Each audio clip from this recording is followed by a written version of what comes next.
Yeah, yeah, yeah, yeah. Uh-huh. The way you make me feel brightens up my day. And when I see you call, I don't know what to say. When you're next to me, I feel so warm and safe. It's these feelings I feel that make me wanna say, let's stay a while, maybe let's just chill.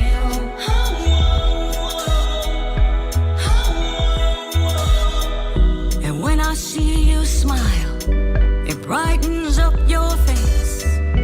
When I feel your touch, it's such a warm embrace. It's that joy I feel, I don't want to go away. So I turn to you, and this is what I'll say. Let's stay a while, maybe let's just chill.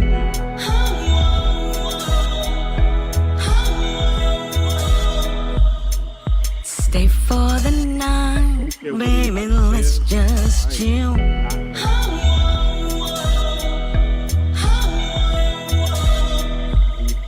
Stay for a while, baby, let's just chill.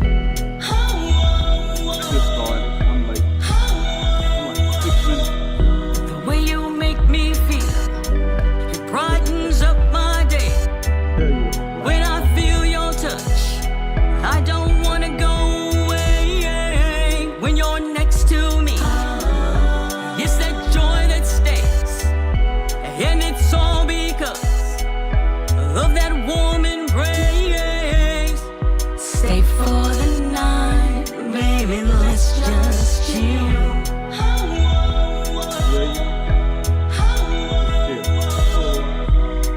Stay for a while, baby, let's just chill.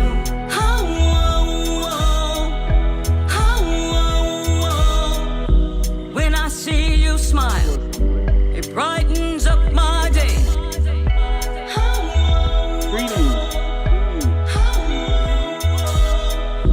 When I see you call, I don't know what to say.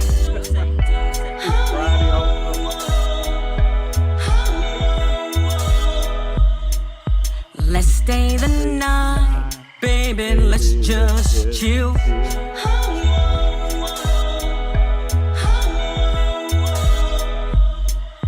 Come stay the night, baby, let's just chill. No, I didn't. I don't even know what that is. How you all tonight? You all doing tonight? This is TNathan, and you know what time it is. It's 10:08 Central Standard Time. That means 11:08 Eastern Standard Time, and that means I'm right on time. Right on time.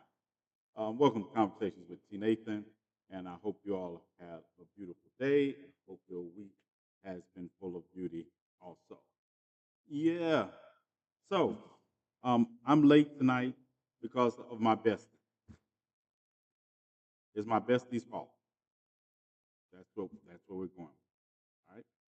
So, if anybody has any questions, it's my bestie's fault. And I'm all right. Now that we got that established, then we can move on. Yeah. So, interesting day. Interesting day. Um, Mark Robinson, Lieutenant Governor of North Carolina, is having to deal with some um, interesting questions. Interesting questions, to say the least, from his past. And the thing about it is, if you know Mark Robinson, you're not surprised. He's a Republican, and of course, all the things he say he stands for have been basically dismantled based on his past stances on families, trans people, while on a happy adult fun time website named Nude Africa. Nude Africa.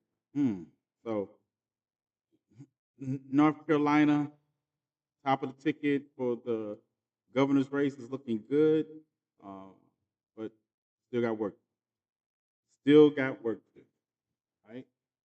Tonight, we're going to first up, the movie night will start tonight on time, about 10, 11:05.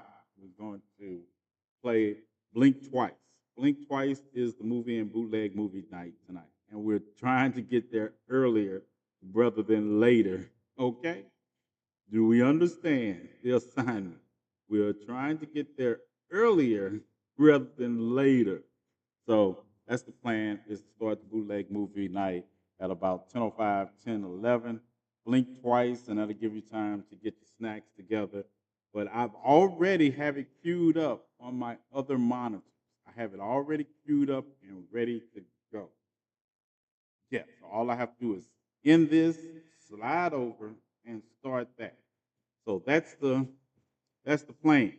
That's the plan. So everybody get your Twitch together, get your snacks together. We will be having bootleg movie night at 11:05, 11:10, and the movie tonight will be Blink Twice. All right, y'all got that? All right. Unless we run over in conversation. And we are going to conversate, because the conversations tonight is going to be centered on women's reproductive freedom.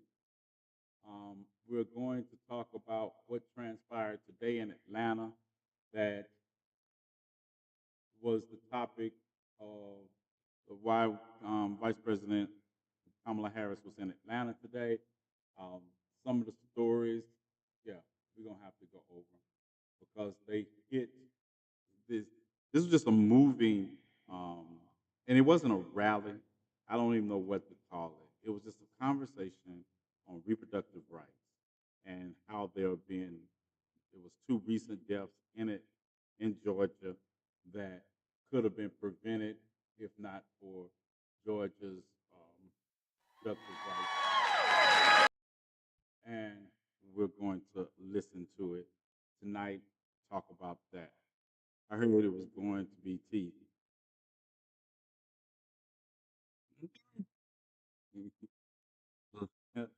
I told y'all gonna make me ban the word tea. I am gonna have to ban the word tea from alive, and not over ops. Over, uh, yeah, it's not even gonna be because the ops are going to make me ban it. It's because I just don't want to see that word again. All right, in reference to movie, but it does me no good to ban it from my life. But you all will come up with another way to put it in the chat. Um, yeah. Anything else? All right, let me set this up. Let me set this up, and we're going to listen to it. Dun dun dun. Your I need to get back to you. Let's take a look. Let's take a look at what transpired today in Atlanta with the stopover that the vice president made there. And trigger warning, this is going to be hard to listen to. Let's get it.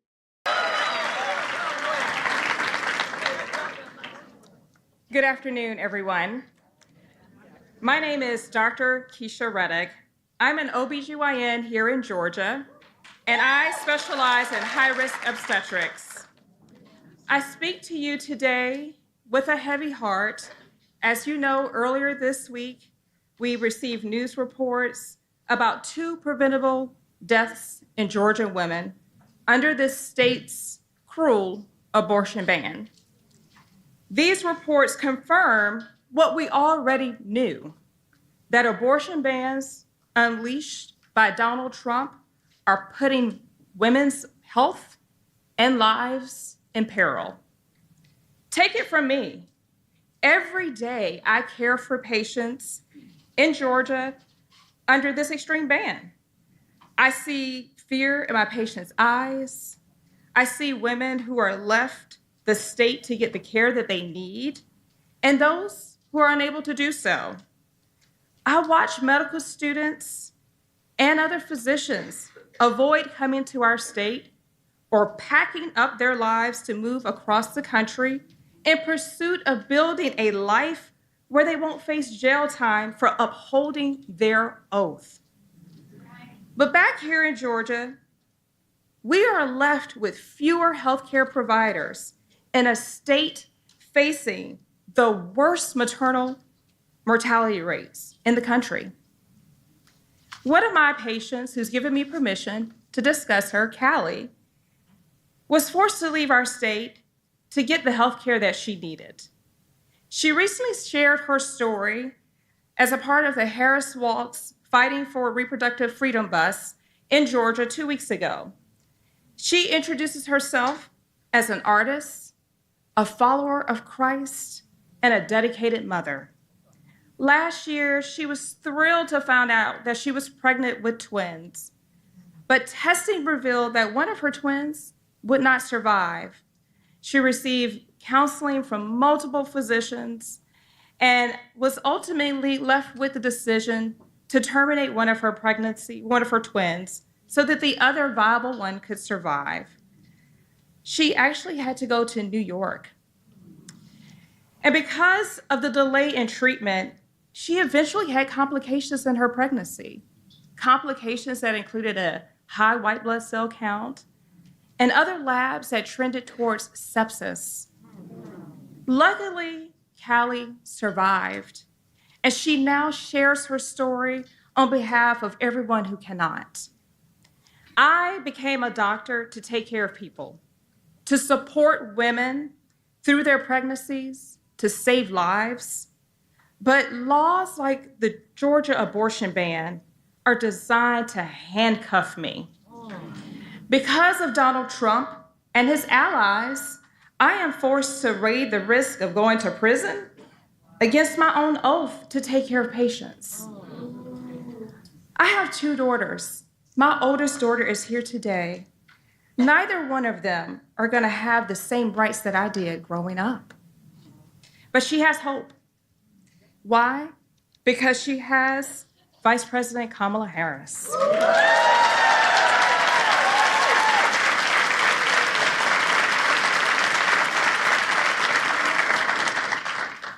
Vice President Harris has been fighting her whole career to protect women. She stood up for the rights of women and girls as a prosecutor, as an attorney general, as a senator, and as the vice president. Since Roe v. Wade was returned, she has been leading the charge to restore reproductive freedom. She has traveled across the country to lift up the voices of patients and medical providers and advocates. She's listened to our stories, and she's made sure that the country is listening too.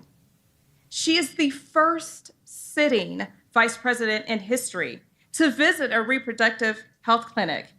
And as president, she will sign a bill to restore those rights.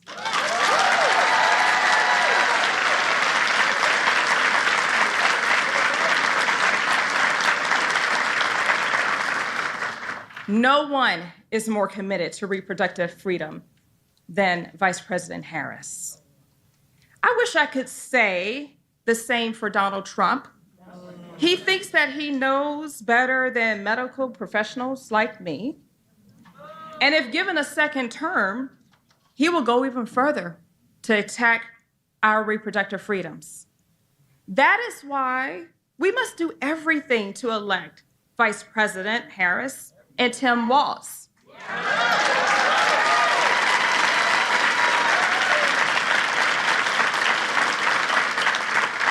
Lives depend on it.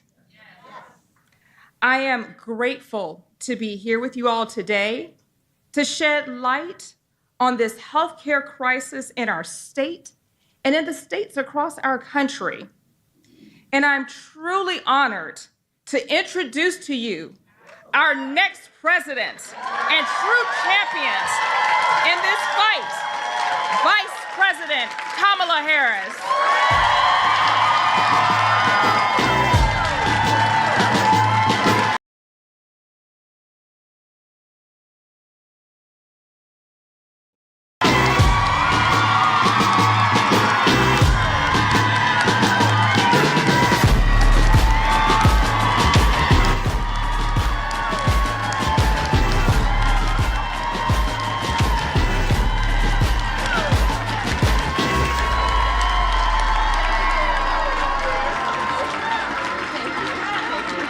Can we please hear for Dr. Reddick? Please.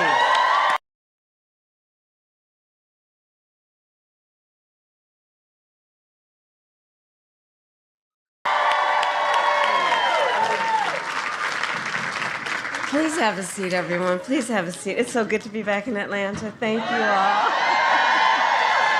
Thank you. You know, I just want to say, thank you.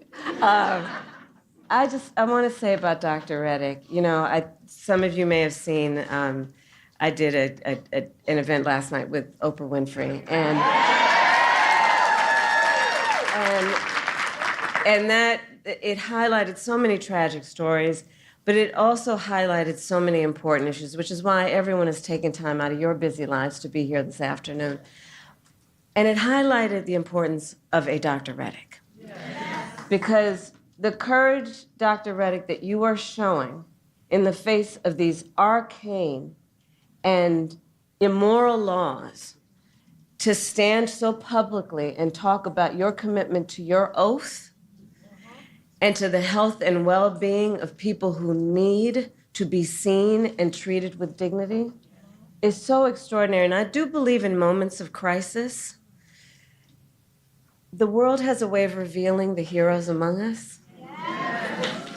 And I would say, Dr. Reddick, you are one of them. Thank you very much. Thank you. Thank you. Thank you. Thank you. And thank you to all of the elected and community leaders who have joined us today. Thank you, everybody who is here. So, Georgia, this election right here is a fight for the future. It is a fight for the future. And it is a fight for freedom. For freedom. And we know in America, freedom is not to be given. It is not to be bestowed. It is ours by right. It is ours by right. And that includes the fundamental freedom of a woman to be able to make decisions about her own body and not have her government telling her what to do. Yes, we must trust women. And we all know how we got here. When Donald Trump was president, he hand-selected 3 members of the United States Supreme Court, the Court of Thurgood and RBG, with the intention that they would overturn the protections of Roe v. Wade. And as he intended, they did. And now more than 20 states have Trump abortion bans. Extremists that have passed laws that criminalize healthcare providers, doctors, and nurses, and punish women. In 2 states of those states, they provide for prison for life.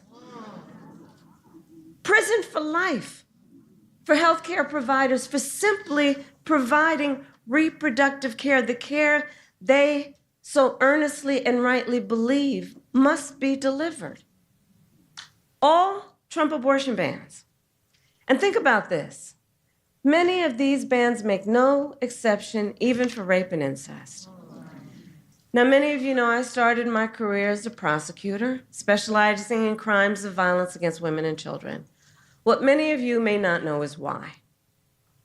So when I was in high school, my best friend, I learned, was being molested by her stepfather. And I said to her, look, you got to come and stay with us. I called my mother. She said, of course she does. And she came and she stayed with us.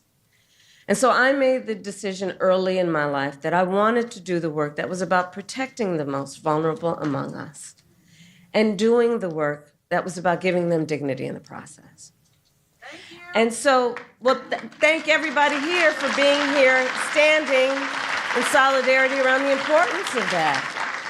And so I say to you then, from that experience and from the work that I've done, the idea that someone who survives a crime of violence to their body, a violation of their body, would not have the right to make a decision about what happens to their body next, that's immoral.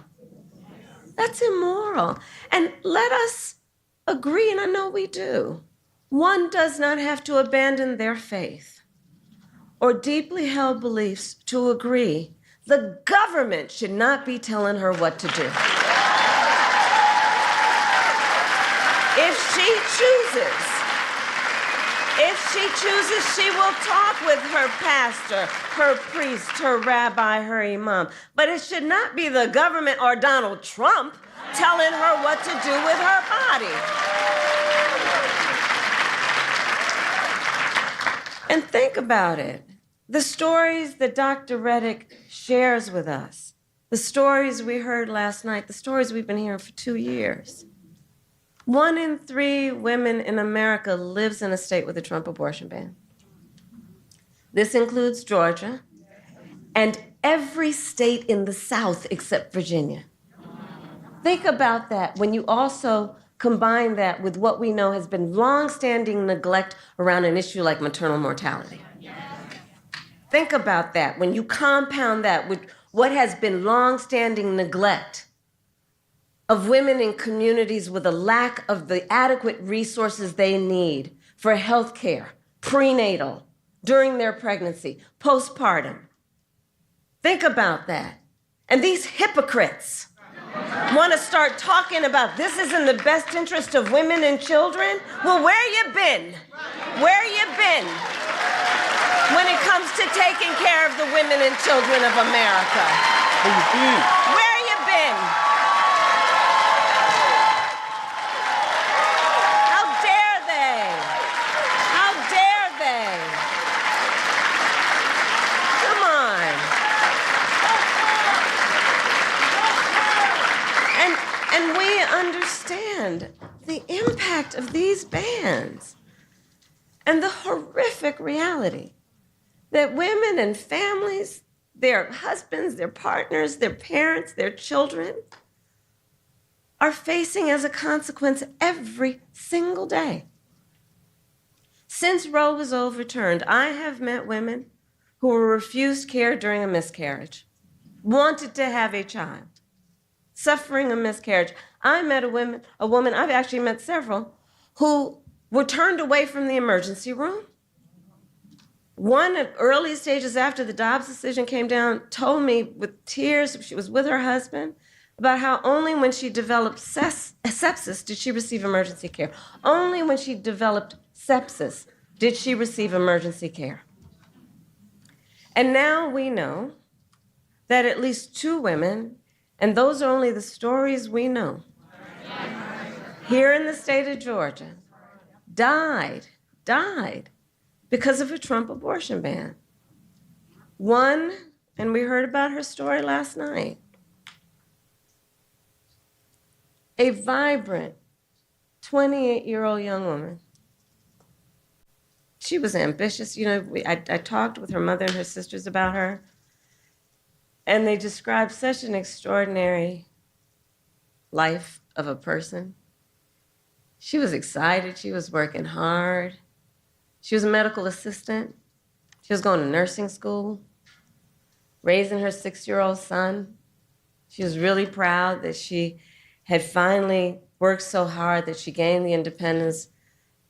Her family was telling me that she was able to get an apartment in a gated community with a pool for her son to play in. She was so proud, and she was headed to nursing school. And her name, and we will speak her name, Amber Nicole Thurman. Amber Nicole Thurman. Amber Nicole Thurman. That's right. And she had her future all planned out. And it was her plan. Let's understand, just pause on that for a moment. She had her plan, what she wanted to do for her son, for herself, for their future. And so when she discovered that she was pregnant, she decided she wanted to have an abortion. But because of the Trump abortion ban here in Georgia, she was forced to travel out of state to receive the health care that she needed. But when she returned to Georgia, she needed additional care. So she went to a hospital. But you see, under the Trump abortion ban, her doctors could have faced up to a decade in prison for providing Amber the care she needed. Understand what a law like this means. Doctors have to wait until the patient is at death's door before they take action. You know, on the other side of my, you know, the other folks, Trump and his running mate, and they'll talk about, oh, well, yeah, but I do believe in the exception to save the mother's life. Okay, all right, let's break that down, shall we? Let's break that down. Let's break that down. So we're saying that we're going to create public policy that says that a doctor, a healthcare provider, will only kick in to give the care that somebody needs if they're about to die? Think about what we are saying right now. You're saying that good policy, logical policy, moral policy, humane policy is about saying that a healthcare provider will only start providing that care when you're about to die?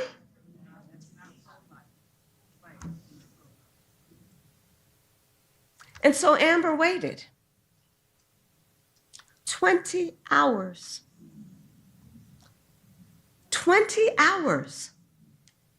Excruciating hours. Until finally she was in enough physical distress that her doctors thought they would be okay to treat her. But it was too late. She died of sepsis. And her last words to her mother, which her mother, as you know, tears up and cries every time she speaks it. Last words to her mother, promise me you'll take care of my son.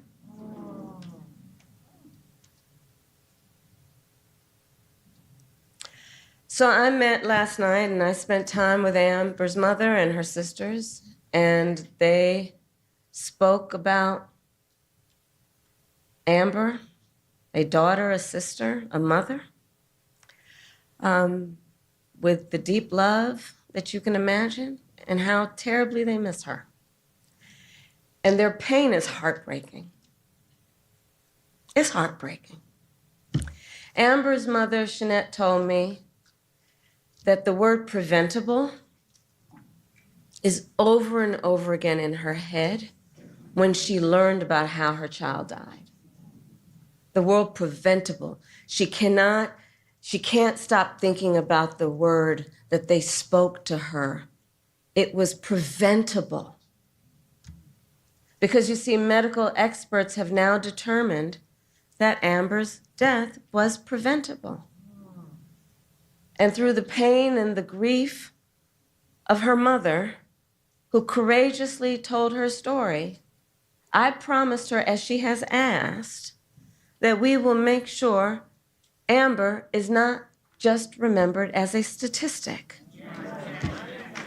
That she will not just be remembered as a statistic.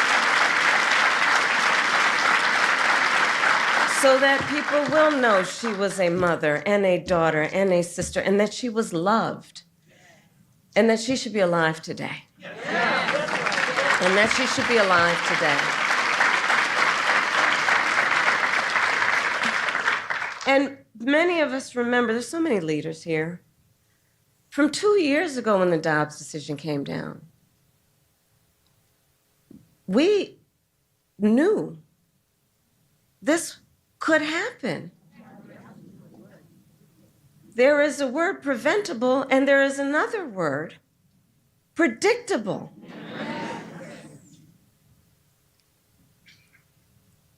And the reality is, for every story we hear of the suffering under Trump abortion bans, there are so many other stories we're not hearing, but where suffering is happening every day in our country.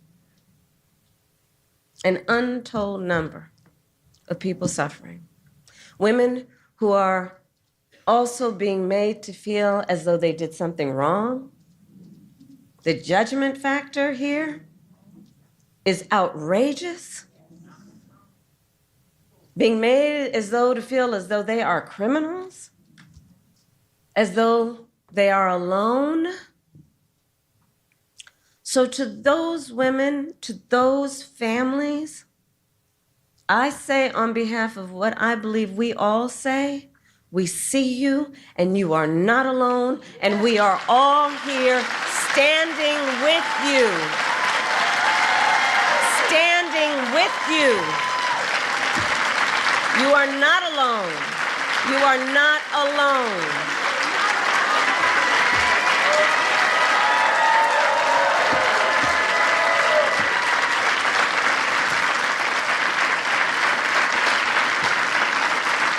So Georgia,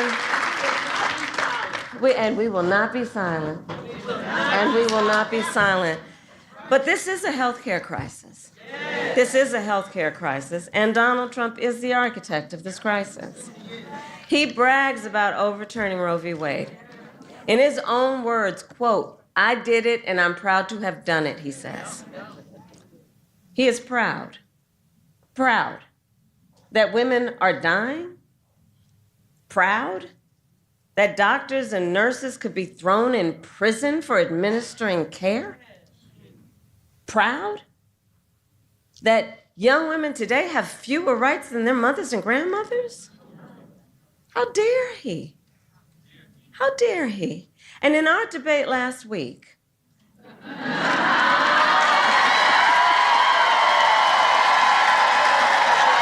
that was fun.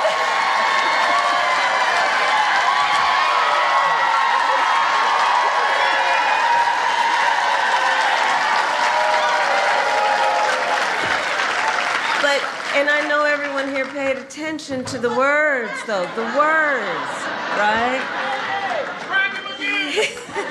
I'm trying to get another debate. We'll see. But in our debate last week, remember when he said everyone wanted Roe v. Wade to be overturned? Well, exactly. I don't know who everyone is either, because women have been arrested and charged for miscarriages. They didn't want that. No. I was speaking with a physician who is here, who has in her professional experience been administering care to girls. And what we know is that 12 and 13-year-old survivors of assault are being forced to carry a pregnancy to term. They didn't want this. No. And couples just trying to grow their family being cut off in the middle of IVF treatments, they didn't want this. No.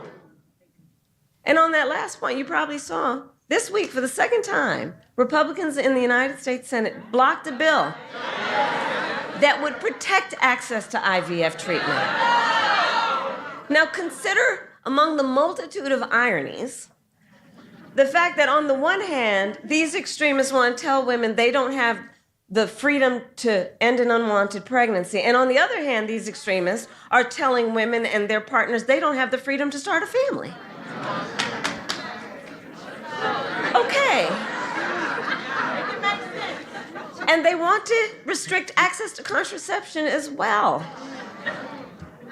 And now Donald Trump says that he would personally cast his vote in Florida, which is where he now lives, to support their extreme abortion ban, just like the one that is here in Georgia. And Felons can't vote.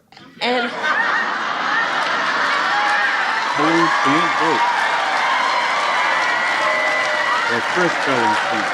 well, that's a whole different policy discussion that we'll have for another day. But let's understand, if he is elected again as president, Donald Trump will go further. But we know what we're up against, and we must speak of the stakes. We must remind. Everybody here knows, but we gotta remind our friends, our neighbors, our co-workers, the stakes are so high. Because if he is elected again, I am certain he will sign a national abortion ban, which would outlaw abortion in every single state. And he would create a national anti-abortion coordinator. Look at Project 2025. And force states to report on women's miscarriages and abortions. It's right there. I can't believe they put that Project 2025 in writing. They literally put it in writing. They bound it. They handed it out. I mean, they are simply out of their minds.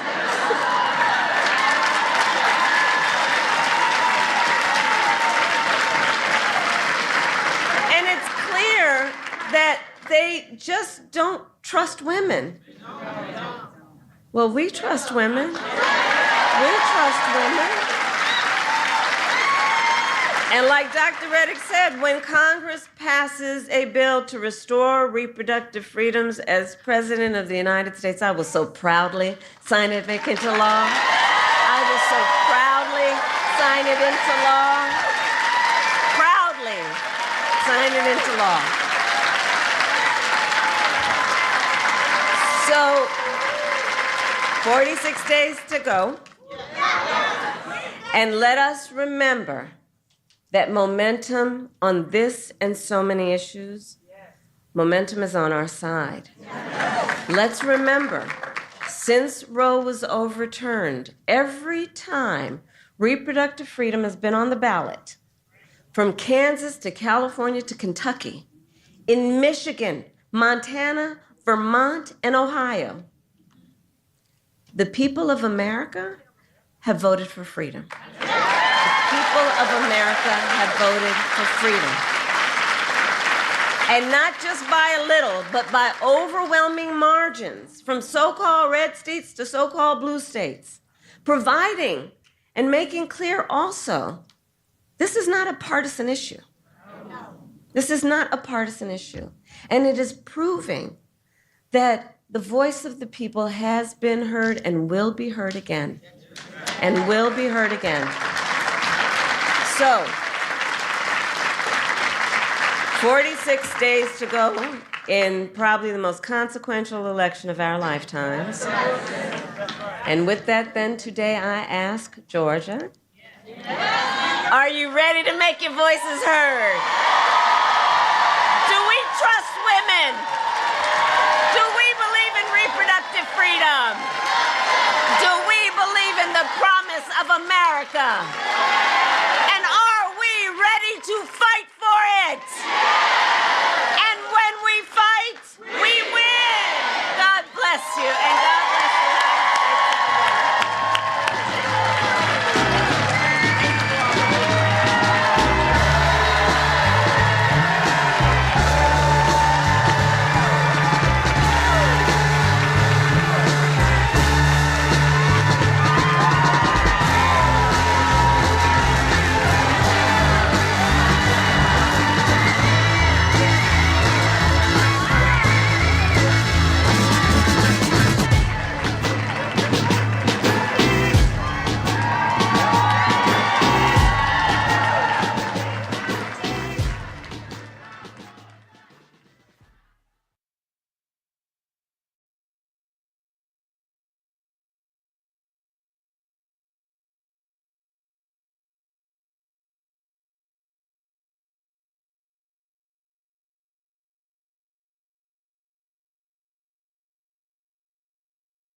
Dun, dun, dun.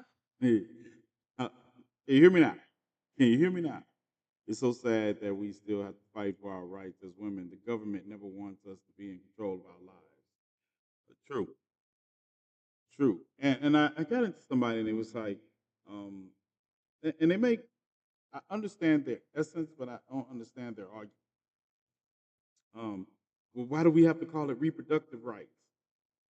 Because they're fighting for your right to reproduce the way you choose to, or if not reproduce the way you choose. It's sometimes, sometimes people throw me off because they get more concerned in what we call things instead of what they mean. Um, and that's 15-minute warning. GCPR. 15 minutes. Oh yeah, I was late. 15, 15 minutes warning, and then we're going to. You'll be able to catch up with us on Twitch because we're going to watch Blink Twice on Twitch.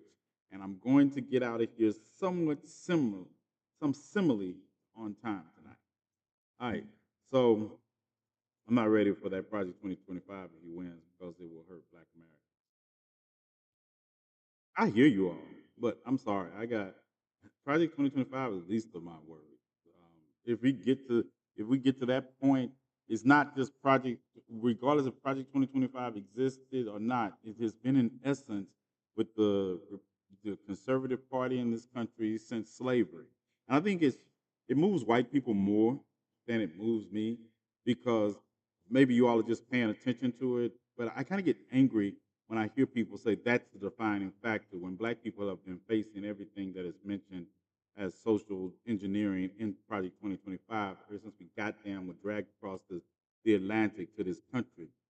And I get mad about it because now white people are taking notice to it, and all of a sudden we're supposed to start tap dancing and say, yeah, it's Project 2025, man. That's what we're looking at. Project 47 exists. Um, Jim Crow, institutional slavery, civil rights movement, all of that shit existed way before some white boys sat down at a table and say, let's codify all the things we've been doing to Black people and expand them to marginalized groups of people. And now it's like, it just, every time I hear about someone prioritizing that bullshit, I feel like Kamala Harris just said, well, where were they at when women's and children's rights were in danger? Where were you at when these things were being applied systemically to Black people in this country? And now all of a sudden it's like, it's not Donald Trump. George Wallace was doing it. George Wallace, the Dixiecrats, the white American the Citizens Council, J. Edgar Hoover. I mean, yeah, okay. I'm about to snap on that, so I'm going to stop. Um, probably not. Probably not going to.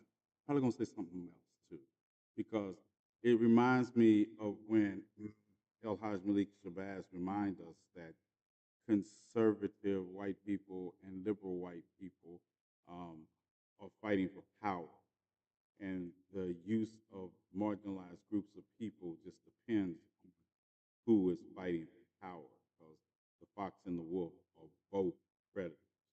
We're just making the conscious effort to think we can beat the fox better than we can beat the wolf if we join with the fox to take out the wolf. So don't ever get the idea that I am engaged in this battle and I trust the liberal system that has also not done anything to truly alleviate pain and suffering of marginalized groups in this country as much as they could, because we're sitting here talking about women's reproductive rights right now when Democrats and so-called liberals have had the opportunity to codify it ever since it was passed over 50 years ago. So let's not do that. Let's not get TNathan to actually remind you all who he is while we're trying to navigate towards having a basis. Because, like I say, Kamala Harris is not our savior. It is just a different basis that we will have to fight for. Understood? All right, back.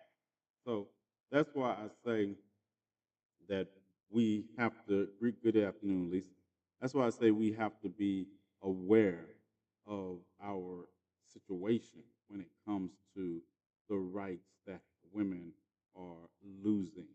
And it's the same. It's the thing about it is that women didn't even have the right to vote in this country. White men were codifying the rights of their rights into the Constitution, into the articles, and not the amendments. And that's what it's the control factor that exists, and we have to understand that this is what is at stake even more because we still have to get to the fact that you have to get to this point where you have to stop the bleeding because when you first treat a patient in triage, after triage, you're dealing with it. First, you have to stop the bleeding before you can address the wound. And what we're trying to do on November 5th in some areas is stop the bleeding, and therefore we can focus on the wound and other areas that November 5th is not going to stop the bleeding on, but we'll have more resources and more people we can apply that are fighting the fight to fight and address those. All right? So that is the strategy. And I tell you, we can't move through this without strategy. Emotions have not gotten us anywhere that is addressing the issues. I've watched us succinctly address these issues with emotions, and I'm looking at people like, that's fine. Passion that comes with emotion is fine. But some of you all, your rational thinking goes out the window because you're mad. I am the type of person when in the dojo I learned how to take that anger and turn it into logical cold thought and then to use it in the best way possible. Understood that I'm scared about the election because these Republicans are very tough. I don't think you, Robert, I don't think you should be scared of the election. Um, Not the election. I don't think I don't think we should operate from a point of fear exists just understanding the reality of our actions or in fear has been known to paralyze people. The fight or flight response and sometimes neither one of those are good options um, without thoughts. So we know what it's not just Republicans. We know what they're racists that are not in the Republican Party also. There's oppressors that are not in the Republican parties also. We need to understand who we are fighting is not just one faction. If we're fighting against oppression, you don't know what's understood needs no explanation, Reese. Um, yeah, what is we're fighting against oppression in all its many forms. We just have been able. I think that's what I have to temper the expectations of what comes on November 5th. Even if we win, oppression's not going to be over. If you eliminated everybody in the Republican Party, you wouldn't eliminate racism in this country.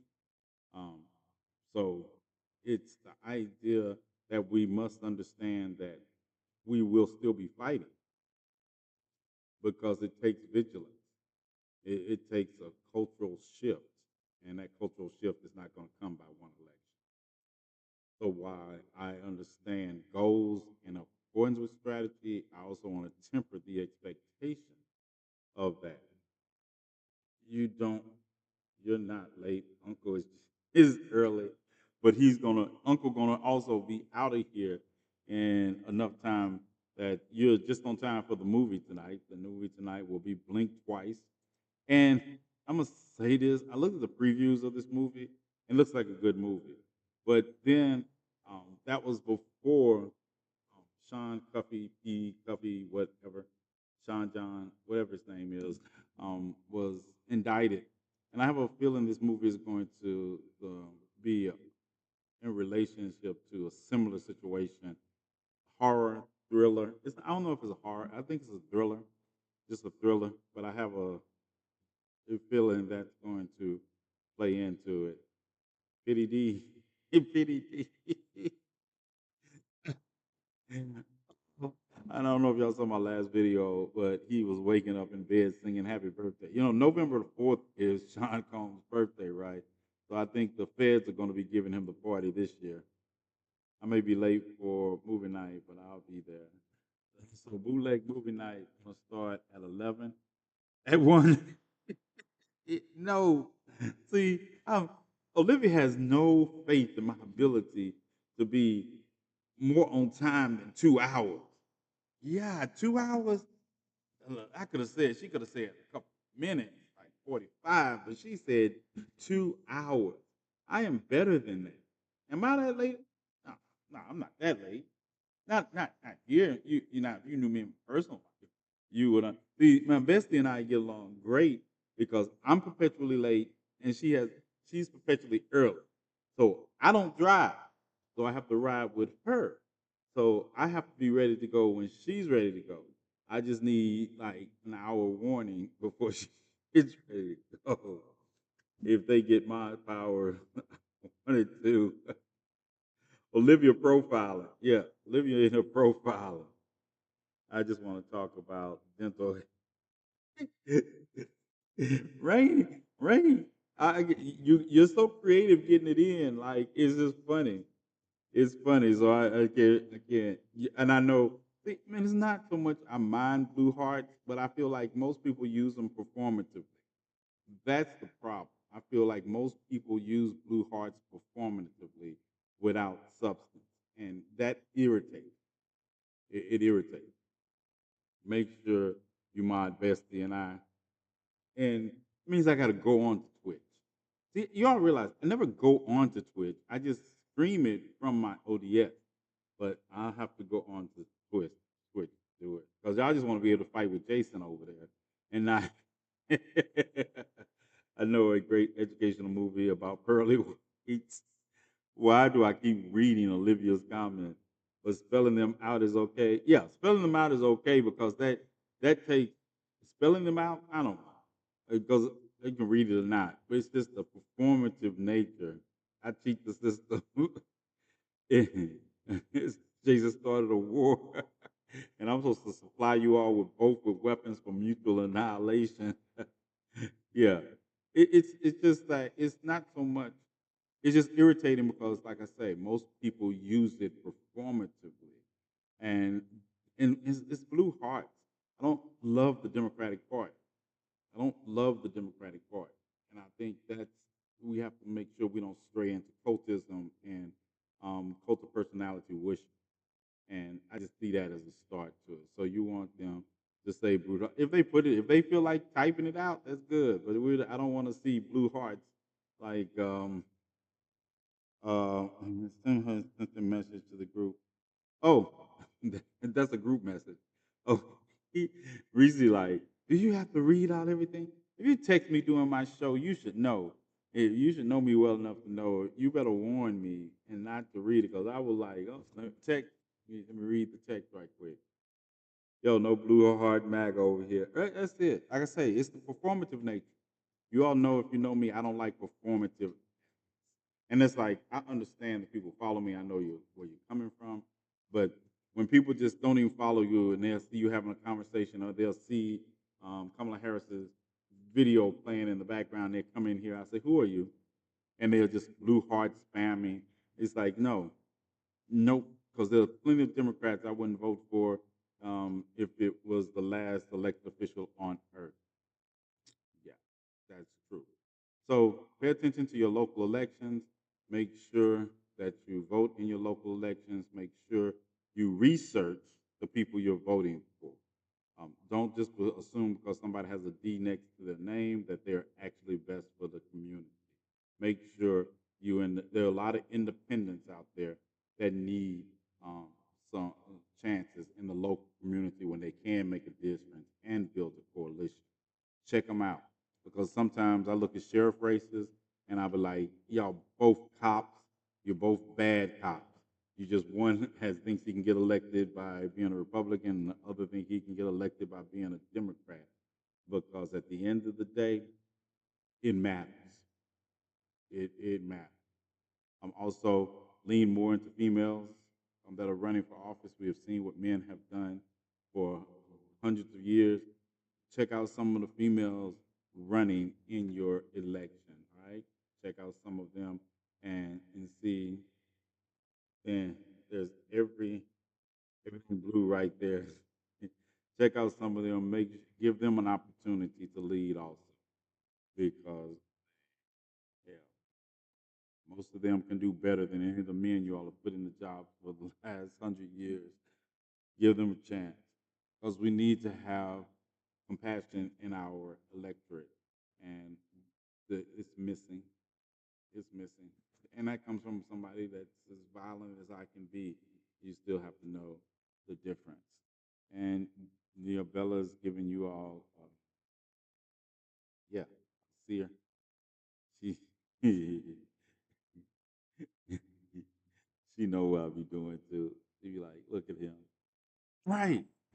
All right. Oh, it's 11:01. All right. Yeah. GCPR. I'll holler at you all later. If you want to join us on Bootleg Movie Night, come over and join us on Bootleg Movie. Tonight's movie is Blink Twice. Um, and if you can't join me, hey, I'll holler at you all Monday at 10 o'clock Central Standard Time, 11 o'clock Eastern Time, wherever it is in the part of the world you are in. Big ups. Hey, I see. I think that's a new high for me on the radio. I think that's a new high. All right. Thanks for listening. All right. I appreciate you all. Geez, 7,336. I think that's a new high for my rating. I think that's a new high. I don't know. I have to look at the analytics later. All right, the rest of you all, y'all have any questions before we get out of here? Before we get snacked? It's 11:02, so you got 3 minutes of questions. If you want to ask me questions, right before I get my snack, and get ready for Bootleg Movie Night. See, I'm serious. It's already keyed up. All I got to do is end this and go get my snacks and start. As a matter of fact, I'm going to end this and open the Twitch up all at the same time. Status report from Bella and Pinky. You see what Bella's doing.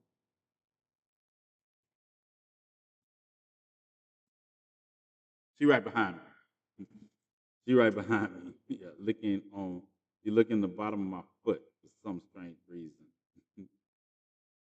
Yeah, she didn't leave. She right here. I'm gonna tell you, Bella will not stay far away from me for long. But we can't see her. Bella, fan club, come on, over here. All right. I don't think they can see you back there, Bella. Hold on. Dun, dun, dun, dun. Yeah, there she is. There she is. Say hello, Bella. Say hello, Bella. Yeah. This is the look on her face. She got that boxer look on her face. Like, all right, I'm not here for them. What you doing? What's your What's your big plan for the night? Yeah.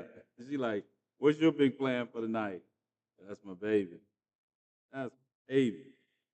Dun, dun, dun. I'm asking the hard questions tonight. What did Pirate ask? What was the hard question? Yeah, y'all get y'all Bella fixed. All right, 2 minutes. I'm serious. At 11:05, I am ending this live. So 11:05, we're ending the live. Head over to Twitch. Penelope, I want you to let me know if you're over in Twitch now. Don't forget to modesty. Yeah, I won't. I will get on my phone and do that. I want you to stay in the Twitch and see if it goes off and comes back on, or will it let you stay there and when I start it, right back up? What's your take on North Carolina ex-police may be involved in the unaliving of what ex-policeman involved in his unaliving? I haven't seen any facts related to anything that could be possible about it. That's my take on it. My take is I put out the relative information, and I put out the video surveillance footage, and it didn't show any ex-cop on it being involved in the unaliving, and shows that. So I don't know what ex-cop we're talking about, because If you're talking about the man who stayed across the street, one of them lived across the street from you, and a few were implicated where? Show me. All right, you all. We're going to be late. We're going to be late for a moment. Let's hash this out. What implications that they were involved? That you talk the cricket cops that were involved in cricket activity and from 2015 that wound up being put off the force because of their illegal activity. Yeah, Rain, this happens. I think I attract lateness. So this is your jump. This is your jump. Your jump is that the young man who purchased the rope that is found around his neck from Walmart on video camera walked outside, gave the homeless guy $238 of his money, and then went to Hampton Inn and tried to get a hotel room but couldn't because they were filled. He then drives to the place where his truck is discovered on video camera, seen leaving his truck with an object in his hand into the wood line, comes out of the wood line without the object in his hand, sits in his truck, goes back to the wood line at about 7:30 and never comes back to his truck after that. There's no video of anybody following him. Um, that's the situation you're talking about.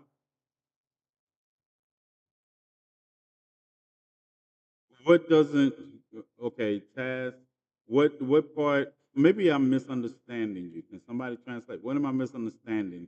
Are you saying what is my take on a hypothetical situation, or what is my take on the facts that I relayed in the video with the video with the video from Walmart? I think that until something else comes out, I believe in Occam's razor.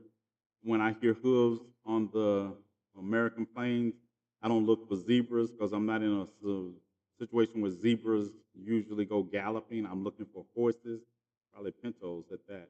But what am I missing? Because it sounds like, how do I put this tactfully?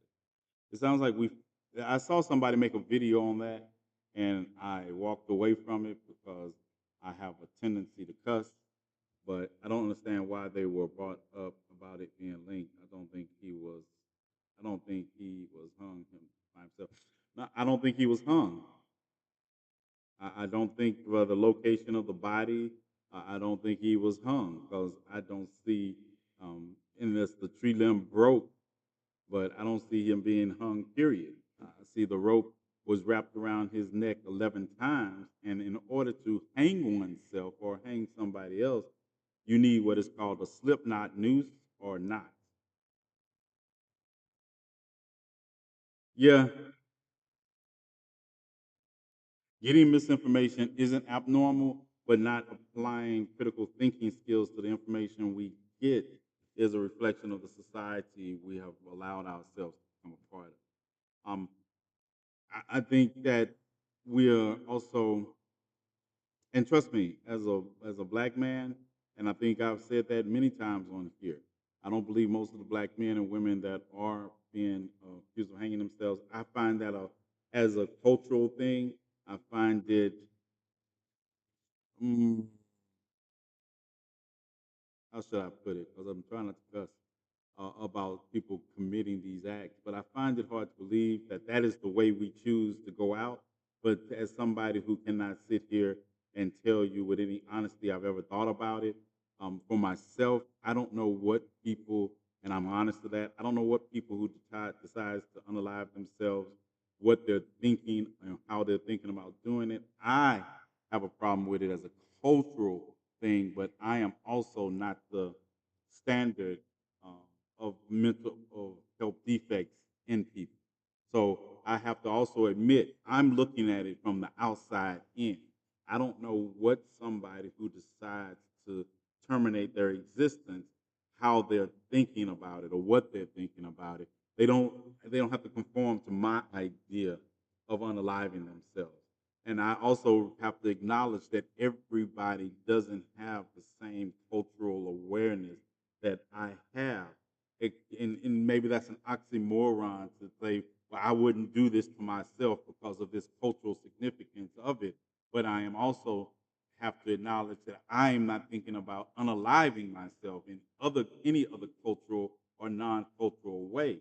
So I don't know what they're thinking, and I have to acknowledge that. It is hard. Trust me, it is hard for me to acknowledge that. But right here, right now, I have to acknowledge that I don't have the mental defects that someone who, and I won't say defect. Let me change that. I don't have the mental aptitude to put myself in the position of somebody who's going to unalive themselves. So I have to also take this thought process out of the equation about what I would do. So it's an oxymoron to think that way. So I have to accept that maybe we need to have more in-depth conversations about mental health and that issue. Because at the end of the day, we have two decisions to make. We can either believe and do something positive about the conversation surrounding mental health in the Black community, or we can believe that a boogeyman did this to Javion, that was a boogeyman that was just so good at doing it that he left no signs, and that we are. Yeah, I know how I would do it, and strange fruit myself would not be the way I go. Right. And that's why, Penelope, that's my thing. I would hear strange fruit. I didn't insinuate any certain outcome. Garbage in is garbage out. Right. I agree with that. Yes, I can't either. But I just have to make a. All right, let's get out of here, you all. Taz, this is a conversation I would love to continue about mental health in the Black community, but I am not equipped to.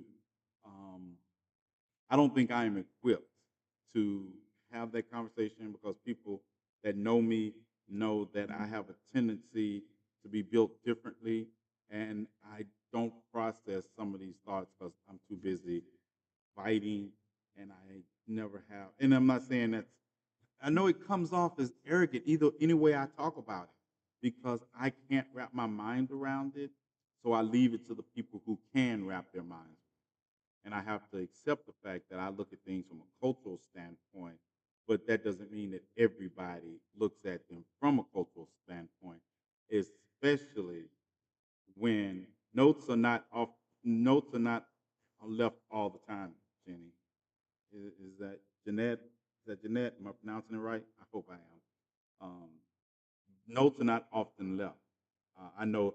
See, and this is the strange part.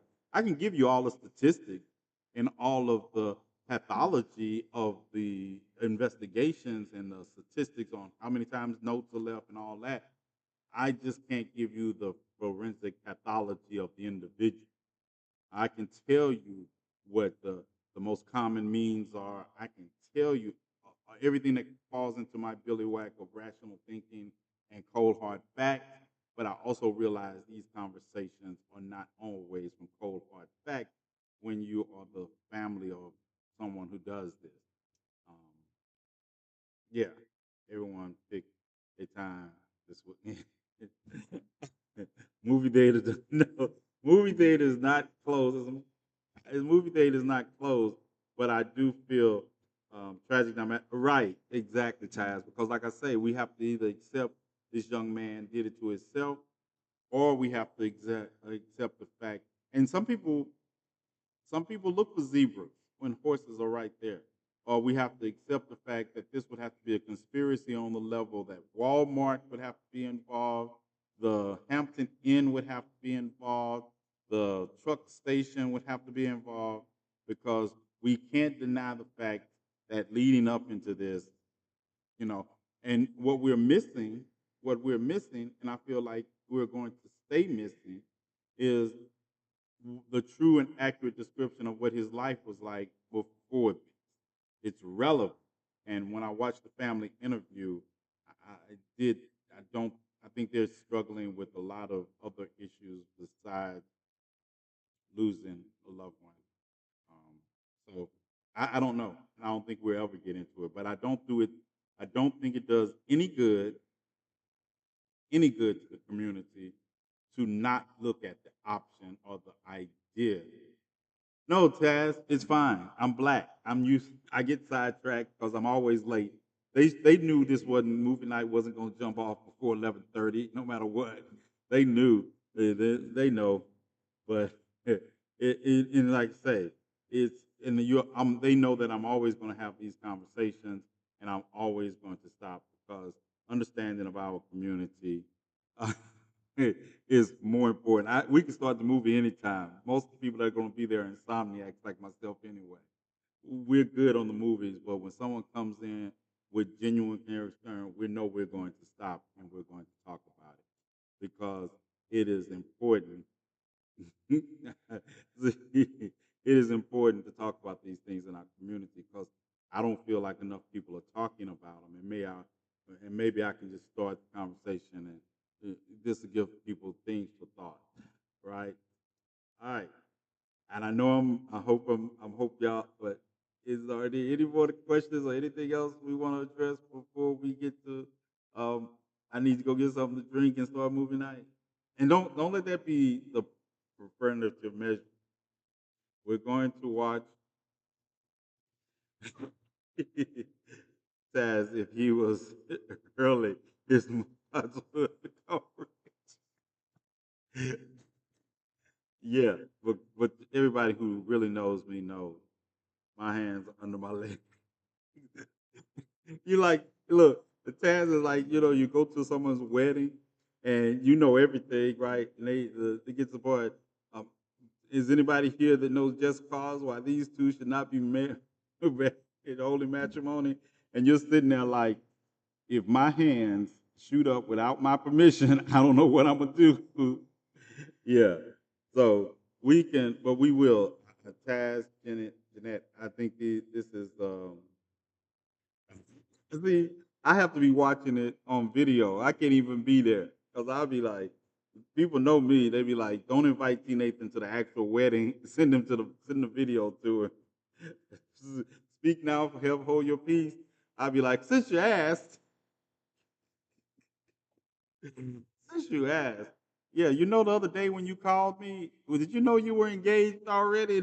This wedding was taking place. Yeah. That's why I tell people, secret lover. Hey, I'd be a horrible secret lover because I want to show up and show out. All right, y'all. Ending this, ending this. Starting. I'm gonna open up Twitch, and you all sign in when you get there. Let me know you're there so I can see it in the comment section. And we're gonna try to start this movie within in the next 5 to 10 minutes. So y'all get y'all some snacks. Y'all get in the room. And as far as the conversations with T. Nathan, we'll be back on Friday, on Monday at 10 o'clock Central Standard Time, 11 o'clock Eastern Time. And I might go live this weekend. Y'all know Sunday is my book reading day, but Saturday, hey, whatever, if something comes up,